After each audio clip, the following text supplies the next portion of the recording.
Baik, kita akan sama-sama merenungkan firman Tuhan. Dan tadi saya sesungguhnya sudah mempersiapkan satu topik yang baru untuk sore. Namun saat waktu saya ada di sini, sepertinya saya tidak khotbah yang baru untuk yang sore. Tetapi saya akan khotbahkan topik yang sama pagi tadi, ya. Jadi tema hari ini terima kasih dalam Roh Kudus. Jadi terima kasih itu bukan sekedar ucapan kita biasa. Terima kasih pemberianmu, bukan. Kata terima kasih itu menerima sesuatu. Kasih itu sesuatu. Mungkin dalam ilmu pengetahuan kasih itu yang dikatakan kata sifat. Kasih itu kata sifat. Tapi dalam teologi kasih itu adalah kata benda. Nah, ini menjadi menarik kan? Nah, sebelumnya kita akan baca dulu Alkitabnya. Apa sebabnya kok kasih itu kata benda? Berarti sesuatu yang real bisa dilihat. Kalau sifat kan enggak, hanya dirasakan aja ya. Dibelai, disenyumin, dikasih benda. Bendanya benda, tapi perbuatannya katanya kasih. Ini karena bahasa Indonesia ya. Kalau bahasa asing ya udah enggak. Kasih itu love ya.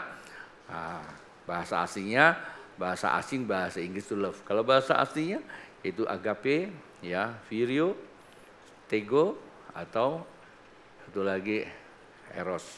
Eros akan pelan-pelan aja ya, jangan terlalu kencang. Karena itu yang disukai oleh kaum muda.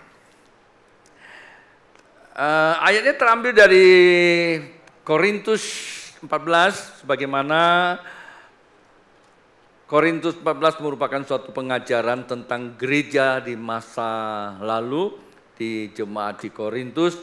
Dan jemaat di Korintus, saya berpikir dan banyak para teolog juga berpikir berkesesuaian dengan jemaat masa kini. Itu gereja Korintus. Masa gereja Korintus paling banyak ditegur oleh Tuhan melalui para rasul dan para nabi dan hamba-hamba Tuhan. Nah, bukankah hari ini kita seringkali diperlihatkan ada yang berani menobatkan dirinya, nggak tahu siapa yang kasih, tapi ya, ia menobatkan diri karena dia belajar ya. Lalu menobatkan dirinya sebagai apologet. Ya, apologet kan kerjanya cuma hanya marah-marahin orang. Saya enggak berbicara salah atau tidak salah, tapi memang ada sisi baiknya, ya. Nah, yang disampaikan cenderung gereja model Korintus ini. Berarti gereja masa kini. Saya tidak banyak di situ, tidak buang waktu. Saya mau masuk dan fokus pada penyampaian firman Tuhan. 1 Korintus pasal 14 ayat pertama saya bacakan buat Anda yang hadir pada ibadah sore ini.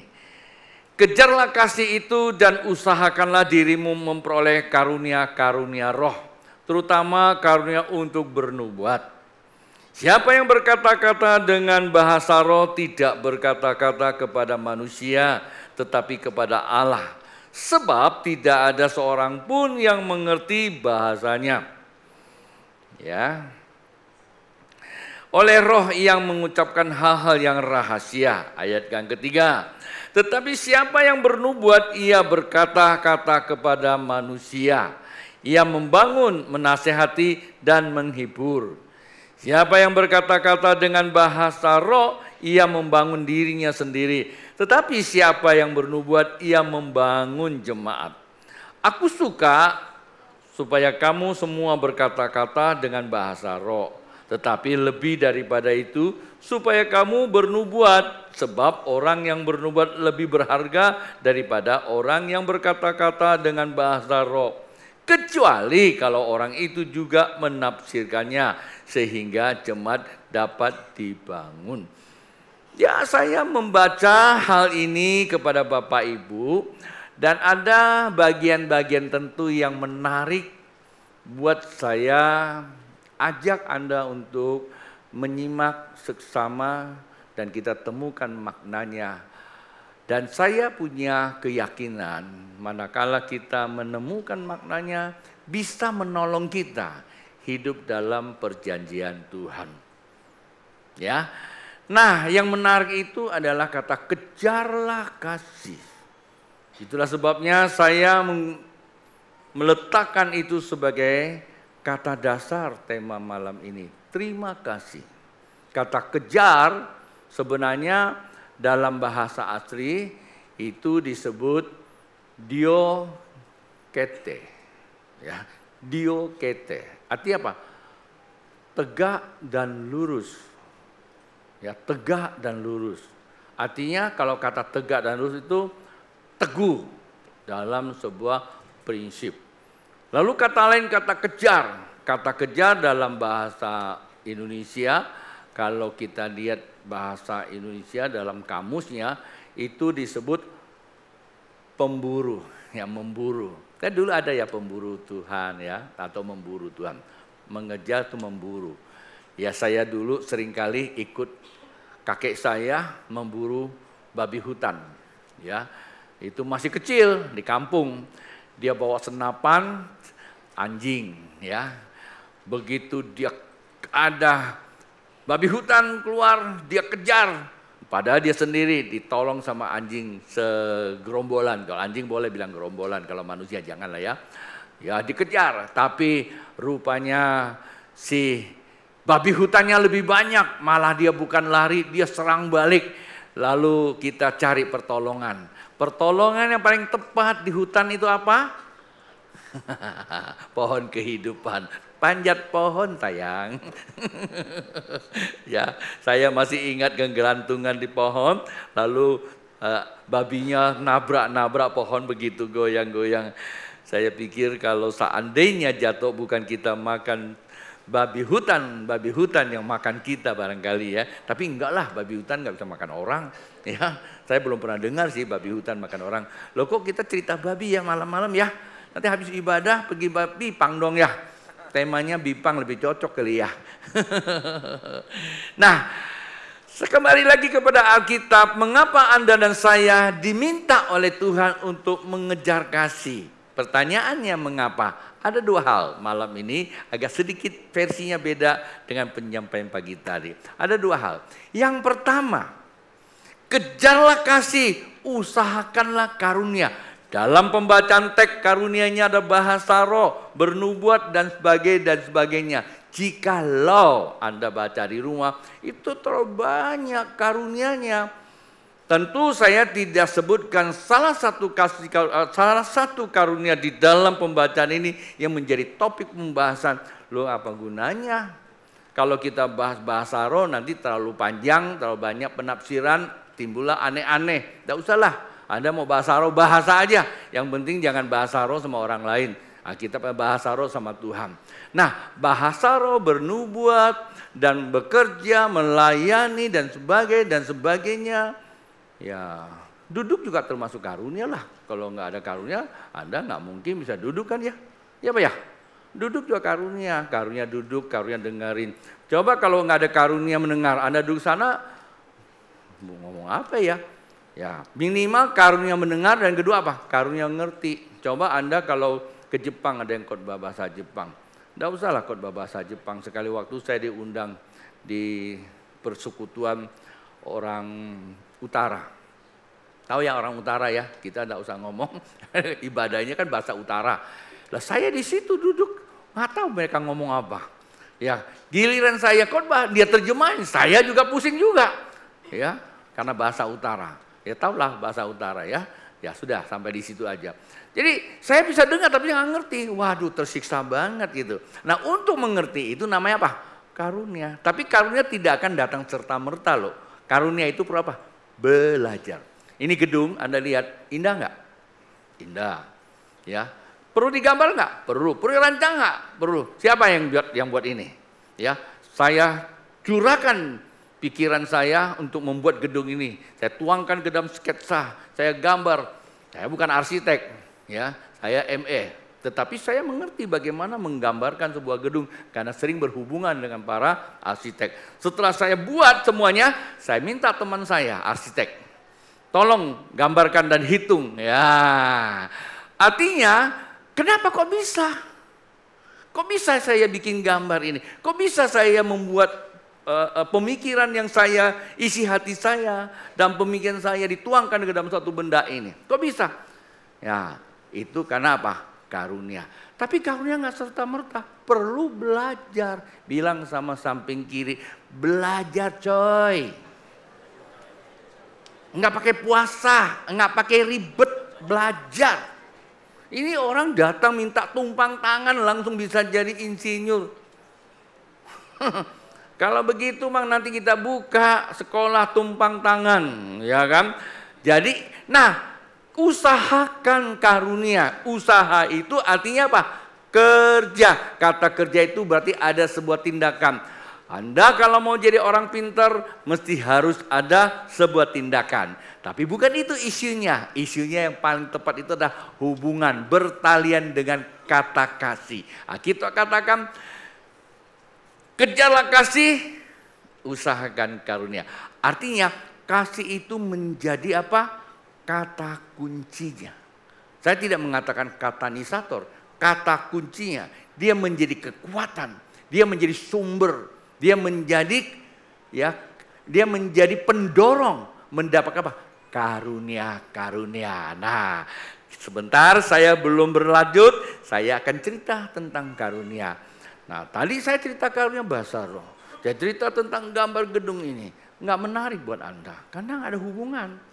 Kecuali kalau Anda lagi sekolah ya, pasti Anda ya pasti tahu. Tapi ya Anda butuh nggak hari ini? Mungkin Anda datang ke tempat ini sedang mengalami ya BM ya, tahu BM? Lagi bad mood gitu loh ya. Anda perlu karunia pencerahan hatimu. Ya, biar hatimu cerah, ada damai sejahtera. Kenapa sih BM-nya, bad mood-nya kena apa? Oh, teman-teman ke gereja bawa pasangan, ya bawa HP, PH atau HP? Ya hidup pasangan lah ya, HP ya. Ada yang saya bilang, pastor tolong doakan saya PH. Saya lagi mikir PH itu apa ya? Oh saya ingat anak saya selalu bilang sama saya, Pak air yang hari ini pH-nya 7. Saya tanya mau yang berapa? Maksudnya ya 1 aja cukup pastor. pH 1? Cyanida itu. Ya kalau pH 1 cyanida tuh. Minum langsung koid itu. Sini ngerti koid? Kalau jatah koid itu langsung apa? Mati gitu loh ya. Saya nggak ngerti apa.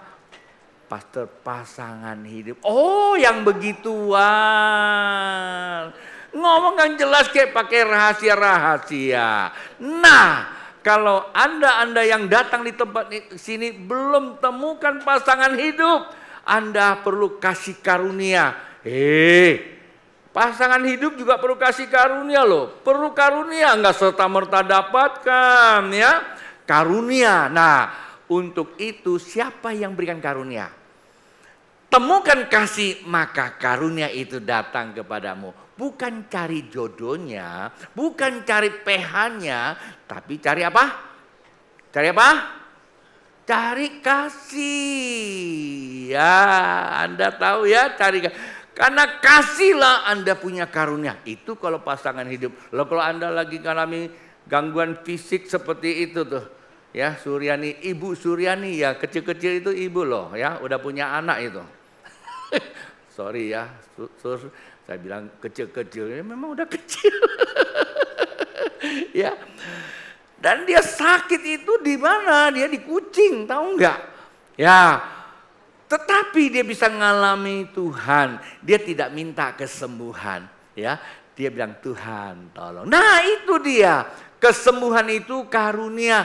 Kadang-kadang kita minta tolong sembuhkan saya, tolong sembuhkan saya. Semakin Anda berteriak, semakin Anda menjerit tentang sakitmu, sakitmu tambah jadi. Aduh saya sakit, aduh saya sakit. Sakit itu jadi genit dia, nggak mau pergi-pergi. Biarkan aja sakit, ngapain? Disuruh pergi juga nggak pergi.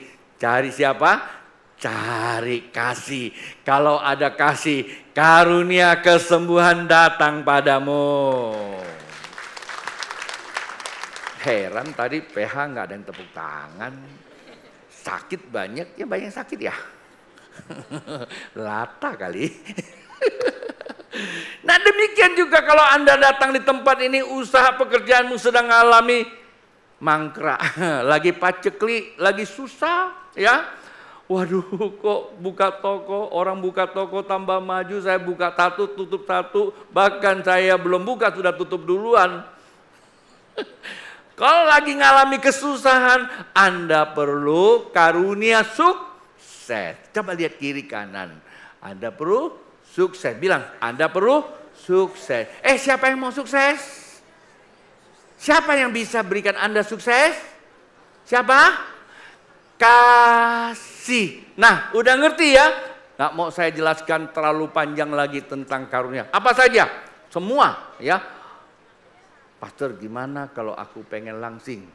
Nah, itu dia. Perlu karunia juga. Perlu karunia. Karunia dapat. Karunia mengusahakan apa? Jamu. Wih, jamu sinsek bukan. Jamu itu jaga mulut coy. Jangan terlalu banyak makan, kalau malam pasti langsing. Ya. Kalau orang satu hari makan 3 kali, Anda cukup setengah piring satu hari.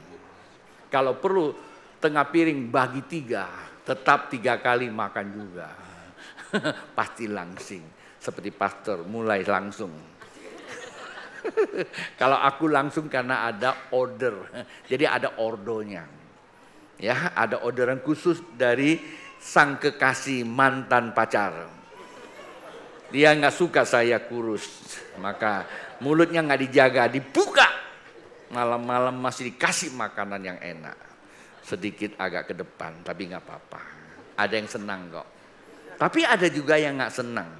Satu hari ada seorang jemaat ketemu saya di warung kopi, dia nanya saya begini, Babe udah enggak olahraga ya? Pertanyaannya menimbulkan sebuah analisa khusus. Saya bilang masih olahraga. Terus saya duduk, saya mikir, sebenarnya dia bukan nanya saya enggak olahraga ya. Dia kok mulai sudah buncit lagi itu kampung tengahnya. Tapi saya di sini bahagia. Saya segini belum terlalu besar, masih ada kawan yang lebih besar. Saya sering kali minta dia turunkan, rupanya saya lupa. Ya, itu ada orderan khusus dari sang istri. Dia bilang jangan dikecilin, pastor mah ada-ada aja. Gede juga gua senang. Bahagialah Anda. Oke, saya teruskan lagi ya untuk Anda semua. Kejarlah kasih, maka engkau akan memperoleh apa yang menjadi kebutuhanmu. Saya tidak tahu Anda punya kebutuhan apa hari ini. Terlalu banyak orang punya kebutuhan. Yang hadir saja saya sudah tidak tahu, apalagi yang ikut di online sana. Pasti ada kebutuhan. Yang namanya manusia, tidak ada yang namanya tidak ada kebutuhan. Semua punya kebutuhan. Yang namanya kebutuhan tidak semua terpenuhi. Pasti ada yang digantung. Bahkan ada yang sudah digantung, bahkan sudah lupa kebutuhannya. Ditanya, kamu butuh apa? Nggak tahu. Kenapa? Terlalu banyak yang saya butuh tapi belum datang. Hari ini dengarkan ada kabar baik. Jikalau engkau temukan kasih, dia sumber menjawab setiap kebutuhanmu. Dan berikutnya, kenapa Anda mesti kejar kasih? Pertanyaannya, apakah kasih itu? Anda mau tahu enggak? Nah, saya nolong Anda untuk mengerti tentang apa itu kasih. Jawabannya ada Alkitab. Kita lihat apa kata Alkitab tentang kasih. 1 Yohanes pasal yang keempat ayat 8 berkata demikian. Barang siapa tidak mengasihi, nah kasih garis bawah, ia tidak mengenal Allah. Kalau tidak mengasihi berarti tidak mengenal Allah. Kenapa? Kalimat berikutnya dibahas. Sebab Allah adalah kasih. Bahasa Indonesia kata pengantar atau kata sambung adalah berarti apa? Menunjukkan kebenaran. Jadi Allah dia itu benar kasih. Berarti benda dong Allah.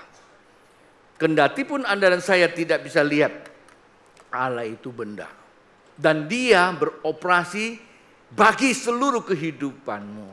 Nah, artinya siapa itu kasih? Kasih itu adalah Allah. Bilang sama kiri kananmu, rupanya kasih itu adalah Allah, coy. Jawabnya begini, oh ya baru gua tahu. Rupanya kasih itu sangat amat penting, ya. Kasih itu sangat amat penting. Di dalamnya mengandung daya cipta, ya. Bukan mengheningkan cipta. Kalau tidak punya kasih, akibatnya jadi apa? Mengheningkan cipta. Kalau punya kasih, mengandung daya cipta. Luar biasa. Lalu saya mau ajak Anda untuk mengerti, ya, Allah itu kasih. Persoalannya cari kemana? Ya kan? Cari Allah mesti ke surga dong. Ya, siapa yang butuh Allah? Siapa yang pengen ketemu dengan Allah? Karena Allah ada kasih, boleh lambaikan tangan. Kok takut? Tinggi-tinggi lah. Saya tak tanya, Allah itu di mana? Sorga. Nah, berarti Anda mesti ke sorga. Gue pada gak mau.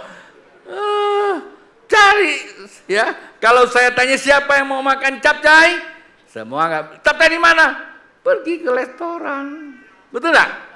Tapi kan semua pengen ketemu dengan Allah, ya kan? Mau ketemu dengan Allah? Allah itu di mana? Di surga. Nah, mari ya. Jangan dengerin kata pendeta ya. Pendeta kadang-kadang ngomongnya bisa ngaur juga ya. Kita dengar kata Tuhan. Allah itu di mana sih? Ya, Roma pasal 5 ayat yang kelima. Alkitab saya berkata demikian. Roma pasal 5 ayat kelima bunyinya seperti ini. Dan pengharapan tidak mengecewakan. Wih. Pembukaan kalimat pertama sudah dahsyat tuh ya. Anda berharap apa? Punya jodoh? Enggak mengecewakan. Anda mengharapkan kaya? Oh, tidak mengecewakan. Anda harapkan menjadi orang yang sehat? Tidak mengecewakan. Ya, mertua masih bisa mengecewakan, bos bisa mengecewakan, ya. Duit kamu juga bisa mengecewakan, tetapi Allah enggak mengecewakan. Nah, karena apa? Karena kasih Allah telah dicurahkan di dalam hati kita. Oleh apa? Roh Kudus yang telah dikaruniakan kepada kita. Bilang sama sampingnya, rupanya Allah itu Roh Kudus, coy. Nggak perlu ke surga. Tinggal apa? Daftar apa? NIP. Bilang NIP. New, ya, neuro, bukan ya, NIP ya, seminar hidup dalam Kristus. Daftar, ikuti seminar, nanti di situ didoakan. Penuh Roh Kudus berarti apa? Penuh dengan Allah. Wow. Kalau kita penuh dengan Allah, kita menjadi apa? Serupa dengan siapa? Tentu tidak serupa dengan saudara kita ini. Kalau mau jadi serupa dengan saudara nih, Anda tengah malam pergi makan bubur pesawat terbang. Pasti Anda terbang. Tapi benar loh. Saya itu dulu iseng. Tapi satu iseng, tapi keduanya memang benar. Mama saya itu ngajarin saya. Saya dulu umur saya waktu itu 24. Udah jadi general manager. Kurus, badan saya dulu kurus ya. Takin gantengnya itu. Kurus, langsing lagi. Ya. Terus jadi manajer kan kurang keren ya zaman dulu gitu. Ceking gitu. Lalu teman saya bilang, Ton, lu kurus-kurus gitu tapi lu jadi manajer, anak gua gak takut sama kamu.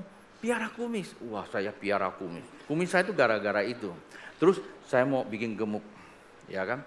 Istri saya tiap malam masakin itu. Masakan ayam di tun. Wah, itu berapa banyak itu tun. Tapi gak gemuk-gemuk juga. Mama saya bilang, kalau lu mau pengen gemuk Ton, gampang. Kalau lu tidur, malam nanti bangun, jam 12, jam 11, lu makan bubur, kasih sedikit anggur ya, anggur tahu ya, kasih launang kek atau arak putih kek gitu, kasih aja lu makan. Ya aku makan. Benar loh, 1 bulan mulai sini gede semua. Wah lumayan juga. Nah satu hari teman saya ya, teman saya itu tukang cukur ya, ceking gitu ya. Jangan kita samakan siapa-siapa, memang ceking kurang bagus itu. Ton, badan lu bagus banget, gua ajarin dia. Lu minum aja itu, makan bubur tengah malam kasih arak. Bener lu, dia makan. Berapa bulan saya ketemu, saya kaget. Hampir mirip kamu loh. Kok jadi dia boleh nih jadi contoh ya. Untung ada yang balut. Ini luka sana yang balut. Terima kasih ya, ada tukang balutin. Nah, saya mau sampaikan ini buat Anda, bukan cerita soal gemuk atau kurus ya. Enggak, saya mau ceritakan tentang siapa itu Allah, Allah itu roh. Roh itu di mana? Roh itu hadir diam di dalam kita. Oke? Jadi pertama, kejarlah kasih. Siapa itu kasih? Kasih itu adalah Allah. Allah itu apa? Roh. Nah, sekarang siapa yang sudah punya Allah dalam hidupnya? Saya bilang, yang punya Allah dalam hidupnya, siapa sekarang? Udah berani angkat kan? Ya, kenapa? Sudah penuh dengan apa? Roh Kudus. Bilang kiri kan, kamu udah penuh Roh Kudus belum? Udah. Berarti sudah menjadi apa? Serupa dengan Allah. Bukan karena makan bubur ya. Serupa dengan Allah karena banyak makan firman, maka banyak roh penuh saya serupa dengan Allah. Ya, coba tanya kiri kananmu. Ya, Anda sudah penuh Roh Kudus belum? Pasti jawabannya apa? Sudah. Seberapa yang udah penuh Roh Kudus? Udah? Ya, udah penuh Roh Kudus. Bilang sama sampingnya, masa iya? Yuk kita cek yuk, siapa yang udah penuh Roh Kudus ya? Biarlah kebenaran yang membuktikan. Saya enggak mau juga menghakimi. Nah, Allah itu apa? Kasih itu adalah Allah, Allah adalah roh. Nah, roh itu sifatnya apa? Pembuktiannya Anda sudah punya atau belum? Kita lihat ini dia. Galatia pasal 5 ayat 22. Saya bacakan buat Anda semua sekalian, buat adik-adik saya, Anda yang masih muda atau bapak-bapak, atau Anda yang setengah bapak, setengah anak-anaknya. Alkitab katakan, tetapi buah roh ialah kasih, sukacita, damai sejahtera, kesabaran, kemurahan, kebaikan, kesetiaan, kelemah lembutan, penguasaan diri. Tidak ada hukum yang menentang itu. Maksudnya apa nih? Kasih adalah Allah. Allah adalah roh.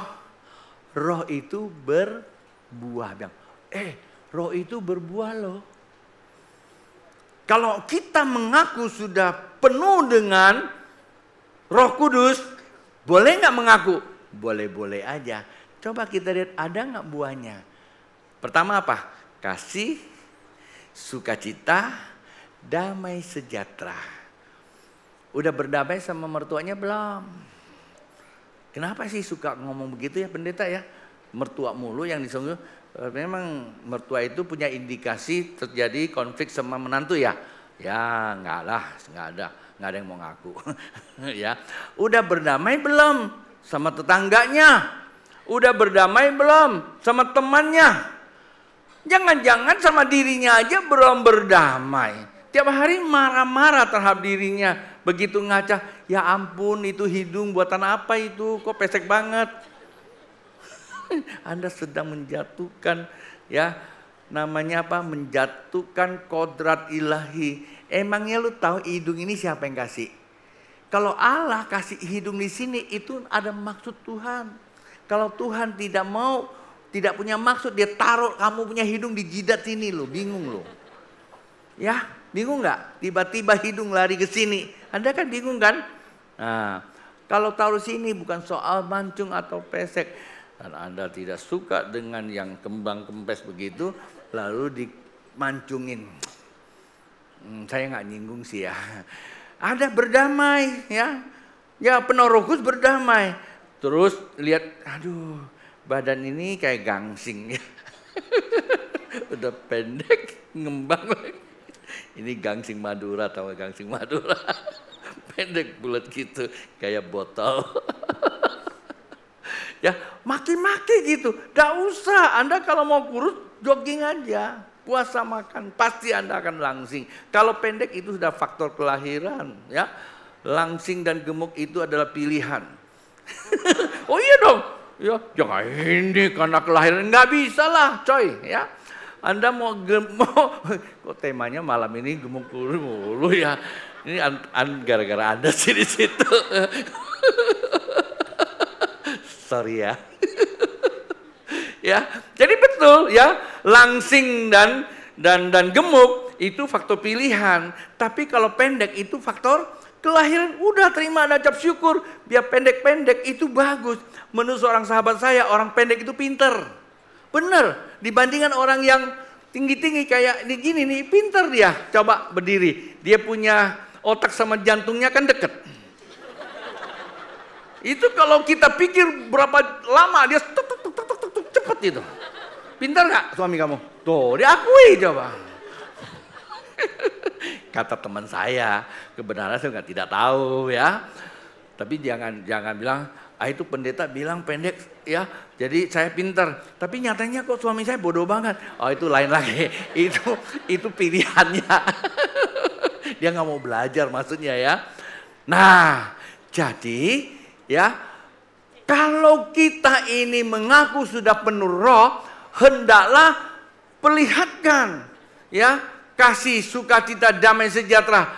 Yang berikutnya apa? Ya, kesabaran. Sabar. Saya khotbah 2 jam hari ini. Bilang sabar, ya kan? Sabar, ya. Kesabaran. Yang berikutnya apa? Kemurahan. Kemurahan dalam hal apa saja, murah hati memberi pelayanan, perhatian, memberi apa? Persembahan, memberi apa? Ya, penyembahan kepada Tuhan dengan sungguh-sungguh ya, kesabaran, kemurahan, kesetiaan, kelemah lembutan, kebaikan dan apa?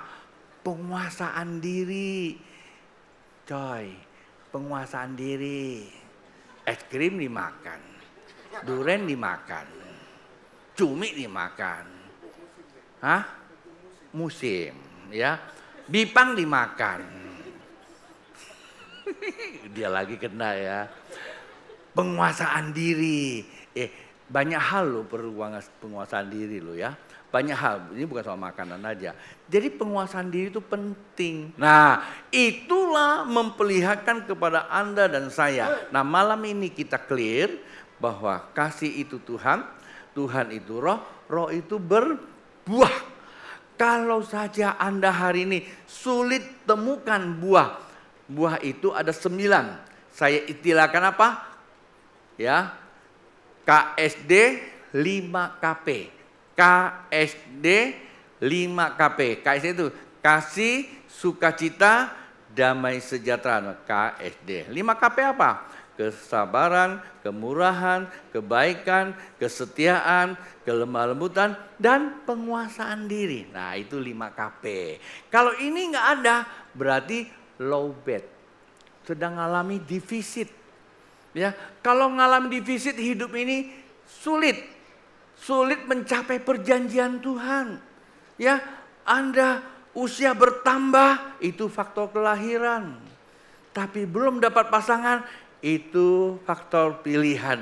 Terlalu banyak pilih, salah pilih malah nggak dapet. Pastor ajarin, kalau adik-adik pilih suami jangan sembarangan pilih. Bagaimana pastor pilih? Pilih yang berwibawa dan berkebapaan. Ingat, itu penting. Kalau Anda wanita, cari suami berkebapaan, tapi bukan bapak-bapak. Jadi perlu dikasih garis bawahi ya. Nah, kalau Anda pria-pria, cari istri yang keibuan. Itu betul. Gadis tapi berkeibuan. Tapi jangan cari ibu-ibu. Anda bermasalah. Ada yang tersinggung lagi saya. Nah, saya mau closing sekarang. Lalu kalau Anda sedang low bed, bagaimana kita dipenuhinya? Kan itu yang terpenting. Pastor sudah banyak berkhotbah, banyak bercerita. Sekarang kami perlu solusinya apa? Nah, solusinya pulang ke rumah hari Rabu, jam 12:30 pagi hari Anda buka RCTI. Ada siaran solusi. Bukan ya. Kembali ke Alkitab, ini solusinya. Yohanes pasal yang ke-7, 37 berkata demikian. Dan pada hari terakhir, yaitu pada puncak perayaan itu, Yesus berdiri dan berseru, barang siapa haus, baiklah ia datang kepadaku dan minum. Barang siapa percaya kepadaku, seperti yang dikatakan oleh kitab suci, dari dalam hatinya akan mengalir aliran air hidup. Yang dimaksudkannya ialah roh yang akan diterima oleh mereka yang percaya kepadanya, sebab roh itu belum datang karena Yesus belum dimuliakan. Nah, dari pembacaan ini menceritakan tentang Roh Kudus. Roh Kudus adalah Allah, adalah kasih. Bagaimana kita bisa kepenuhan Roh Kudus supaya kita tidak defisit, tidak low bed? Ya, kalau Anda sedang berpergian bawa mobil, kalau bensinnya mulai menipis, tanda apa yang ada? Mobilnya gitu? Enggak, itu mah mobil zaman dulu oplet. Ya, bensinnya mau habis nggak tahu kapan habisnya, tahu dorong nih ya. Itu dulu. Mobil sekarang enggak. Kalau yang agak bagus belum habis saja udah cincong terus ya, cerewet ya. Ya. Delas. Wah tuh ya. Tapi yang agak sedikit jadul ya hanya kasih tanda kuning ya. Kalau udah kuning kemana pergi? Hah? Pasti ke pom bensin kan, bukan pulang ke rumah. Pulang ke rumah jangan-jangan nyampe lagi ya. Pergi ke SPBU isi bensin, ada tandanya ya. Itu kalau bensinnya habis. Nah, kalau handphone Anda mulai low bed gimana? Juga ada indikator kan, ada tanda-tanda berapa persen. Nah sekarang kalau Anda low bed, Roh Kudus gimana? Tanda gimana? Ibadahnya gelisah. Jam dilihat terus, padahal jam cuma 1. Ya, entah pegang perut.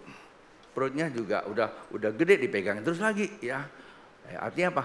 Gelisah ya, nyembah Tuhan gini doang. Setengah-tengah. Nyanyi sedikit.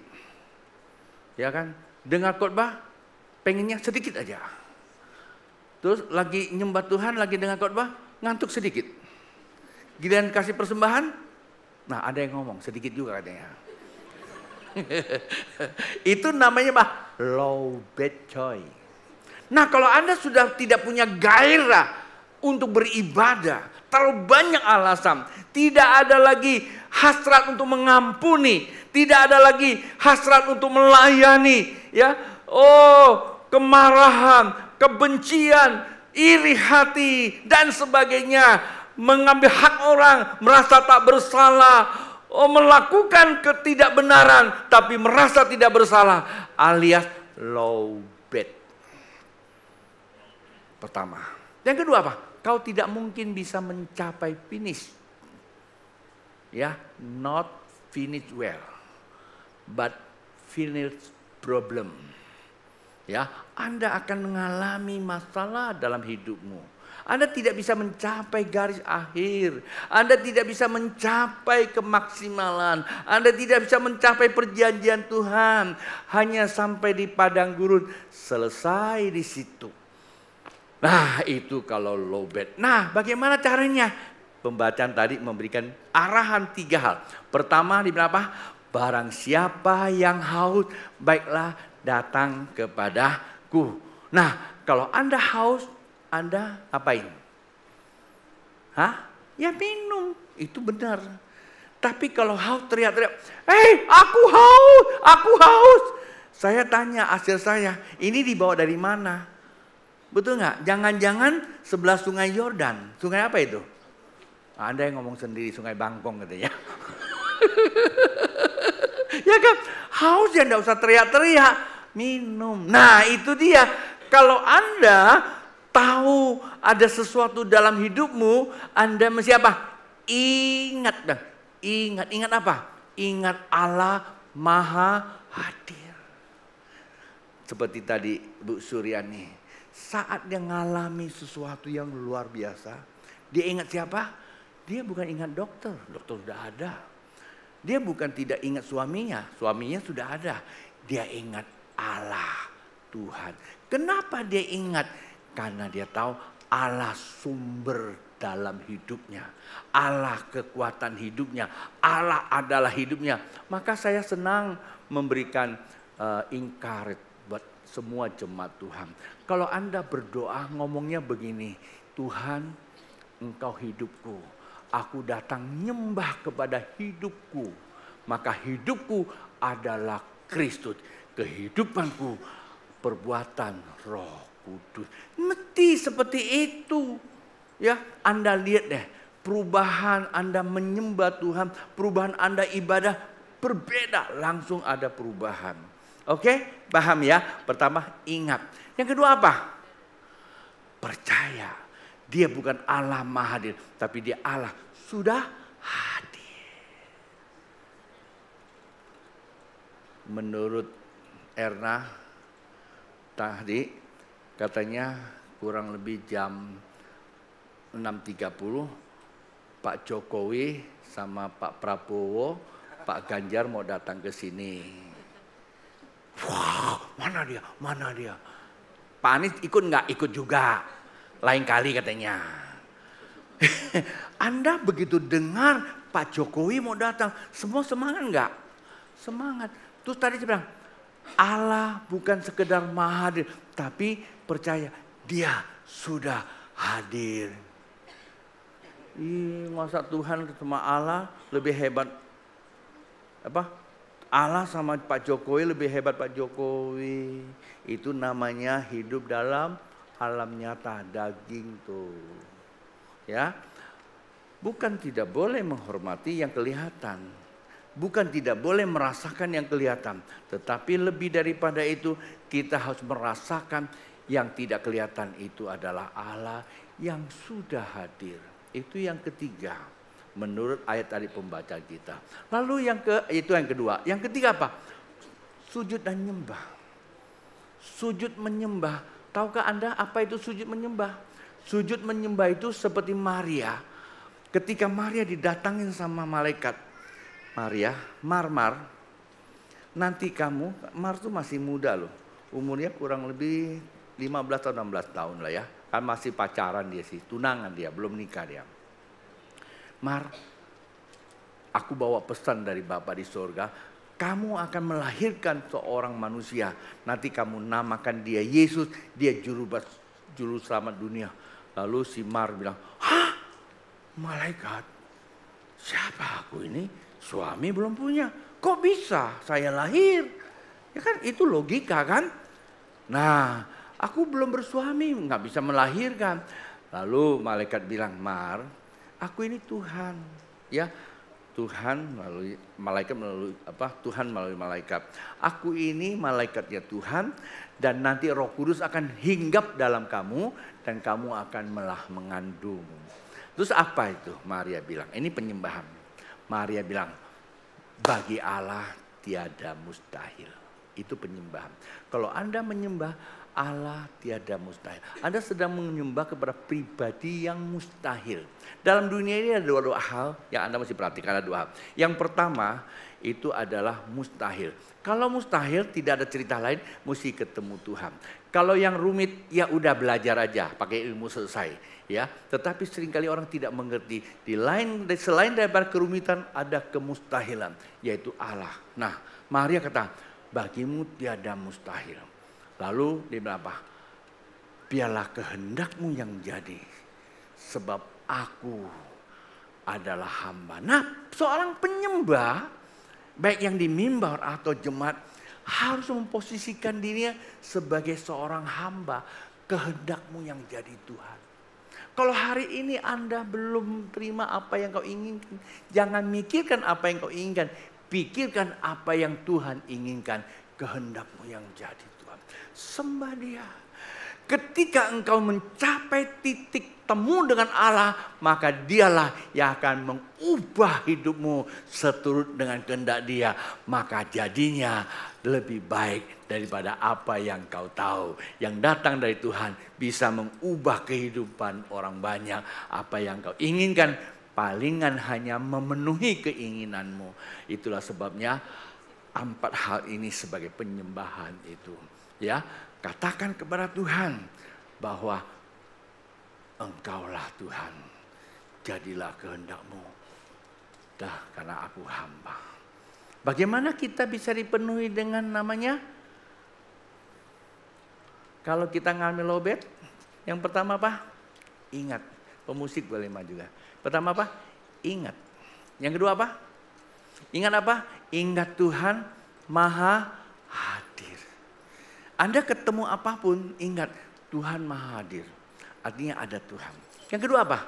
Percaya Dia bukan Maha Hadir, tapi Dia sudah hadir di dalam kamu. Yang ketiga apa? Sujud dan menyembah Dia. Nah, sujud dan menyembah Dia itu adalah sebuah penyerahan hidupmu kepada Dia. Tuhan, kehendakmu yang jadi. Aku ini hamba. Yang keempat apa? Maka terjadilah namanya apa? Kepenuhan roh. Terjadilah pertukaran nilai. Hidupmu tidak lagi seperti kamu yang lama. Ada perubahan. Hidup diubahkan menjadi manusia lain. Manusia kepunyaan Tuhan. Mari bangkit berdiri.